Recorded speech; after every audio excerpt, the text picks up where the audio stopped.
ചാനലിലേക്ക് ഏവർക്കും സ്വാഗതം. അപ്പോൾ എല്ലാവരും സുഖമായിട്ടിരിക്കുന്നല്ലോ. എല്ലായിടത്തും ഓണം സെലിബ്രേഷനൊക്കെ തുടങ്ങി അല്ലേ?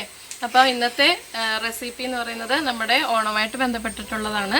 കേരളത്തിൻ്റെ സ്വന്തം അവിയലാണ്. അപ്പോൾ നാടൻ രീതിയിൽ എങ്ങനെയാണ് നല്ല രുചിയോടെ അവിയൽ വെക്കുക എന്നുള്ളത് ഞാൻ എൻ്റെ വീഡിയോയിൽ പറഞ്ഞിട്ടുണ്ട്. പല കൊച്ചു കൊച്ചു ടിപ്സുകളുണ്ട് നല്ല രുചി കൂട്ടാനുള്ളത്. അപ്പോൾ എല്ലാവരും തന്നെ ഈ ഓണത്തിന് അത് പ്രിപ്പയർ ചെയ്ത് നോക്കുക. ഓക്കെ, അപ്പോൾ എൻ്റെ ചാനൽ ആദ്യമായിട്ട് കാണുന്നുണ്ടെങ്കിൽ സബ്സ്ക്രൈബ് ചെയ്യുക, അതുപോലെ ലൈക്ക് ചെയ്യുക, ഷെയർ ചെയ്യുക. അപ്പോൾ നമുക്ക് ഉടനെ തന്നെ വീഡിയോയിലോട്ട് പോകാം.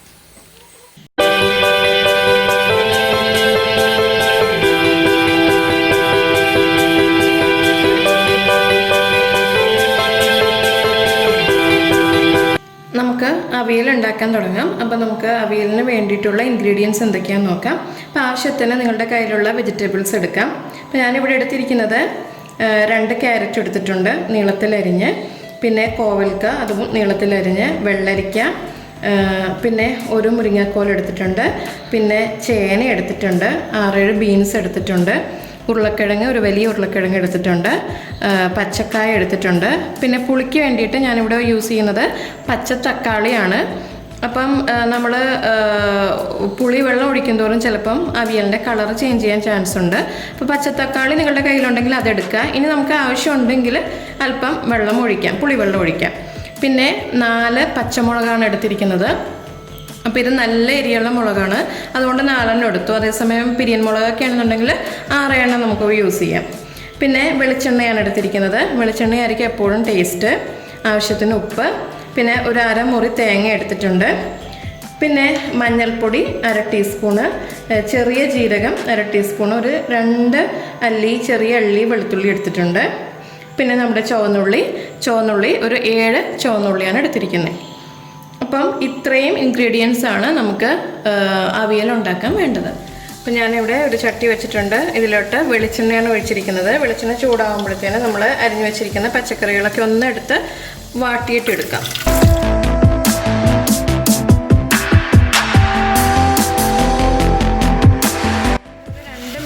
ഇങ്ങനെ വാട്ടിയാൽ മതിയാവും. അതിനുശേഷം നമുക്ക്, കാരണം ഒത്തിരി വാടിക്കഴിഞ്ഞാൽ അതിൻ്റെ കളറ് പോകും, അതിനുശേഷം കുറച്ച് ഉപ്പിടുക, ആവശ്യത്തിന് ഉപ്പിടുക. പിന്നെ വേവിക്കാൻ പാകത്തിന് വെള്ളം ഒഴിച്ച് നമുക്കത് അടച്ച് വെച്ച് വേവിച്ചെടുക്കാം.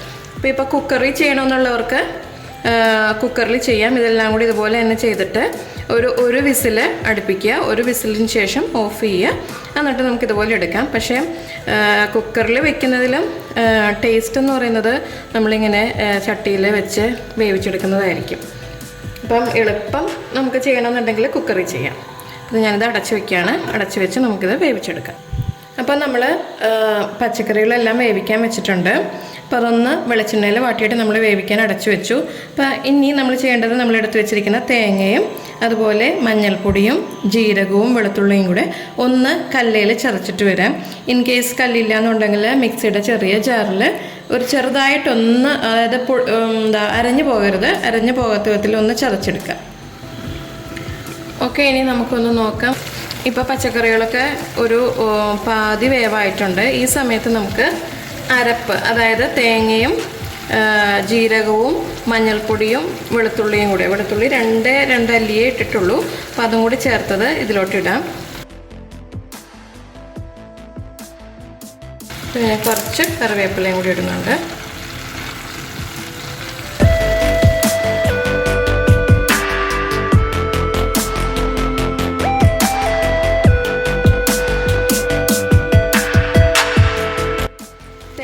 ചതച്ച് വെച്ച് മിക്സർ ഇട്ടത് ഹാഫ് വേവിലാണ്. പച്ചക്കറി പകുതി വേവായപ്പോഴാണ് നമ്മൾ ഇട്ടിരിക്കുന്നത്. വീണ്ടും അത് വെച്ചിട്ട് നമുക്ക് അടച്ചു വയ്ക്കാം. നമുക്ക് ബാക്കിയുള്ളതെന്ന് പറഞ്ഞാൽ ഉള്ളിയും അതുപോലെ തന്നെ കറിവേപ്പിലയും ഉള്ളത്. അപ്പം ഇത് ഉള്ളി നന്നായിട്ടൊന്ന് ചതച്ചിട്ട് കൊണ്ടുവരാം. അപ്പോൾ അതും കല്ലിൽ വെച്ച്, അപ്പോൾ വലിയ അരകല്ലില്ലാത്തവർ ചെറിയ ചതയ്ക്കുന്ന കല്ലുണ്ടല്ലോ, അതിൽ വെച്ച് ഒന്ന് ചതച്ചെടുക്കുക. എന്നിട്ട് കറിവേപ്പിലയും കൂടി ഇട്ട് വെളിച്ചെണ്ണയും കൂടി ഇട്ടൊന്ന് തിരുമ്മിയെടുക്കുക.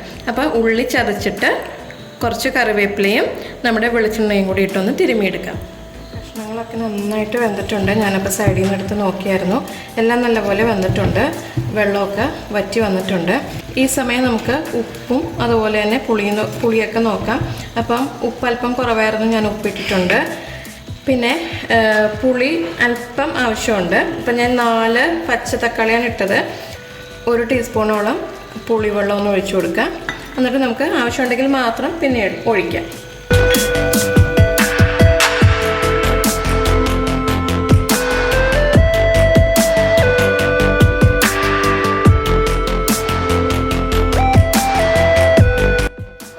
നമ്മുടെ എല്ലാം പുളിയും ഉപ്പും എല്ലാം കറക്റ്റാക്കി വേവെല്ലാം റെഡിയാക്കിയിട്ടുണ്ട്.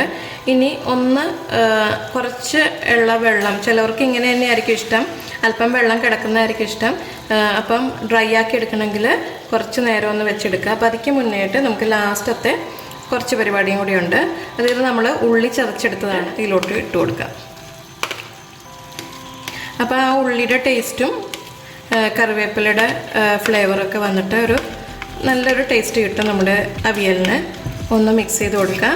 ഇനി ബാക്കിയുള്ള വെള്ളം ഒന്ന് വറ്റിച്ചെടുക്കാം. അപ്പം നമ്മൾ 2 അരപ്പുകളാണ് ചേർത്തത്. പച്ചക്കറികളെല്ലാം ഹാഫ് വേവിലായപ്പോഴത്തേനും നമ്മൾ തേങ്ങയുടെ മിക്സ് ഇട്ടു.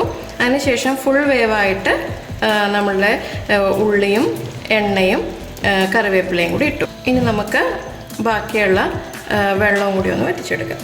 നമ്മുടെ അവിയൽ ഇവിടെ ശരിയായി കഴിഞ്ഞു. ഇനി നമുക്ക് ഫ്ലെയിം ഓഫ് ചെയ്യാം. അപ്പം അടിപൊളി ടേസ്റ്റ് ആയിട്ടുള്ള അവിയലാണ്. എല്ലാവരും ചെയ്ത് നോക്കുക. അപ്പോൾ ഈ ഓണത്തിന് എല്ലാവരും അവിയൽ ഉണ്ടാക്കി നോക്കുക. ഓക്കെ, അപ്പോൾ ആദ്യമായിട്ട് എൻ്റെ ചാനൽ കാണുന്നവരുണ്ടെങ്കിൽ സബ്സ്ക്രൈബ് ചെയ്യാൻ മറക്കരുത്. അതുപോലെ ലൈക്ക് ചെയ്യുക, ഷെയർ ചെയ്യുക.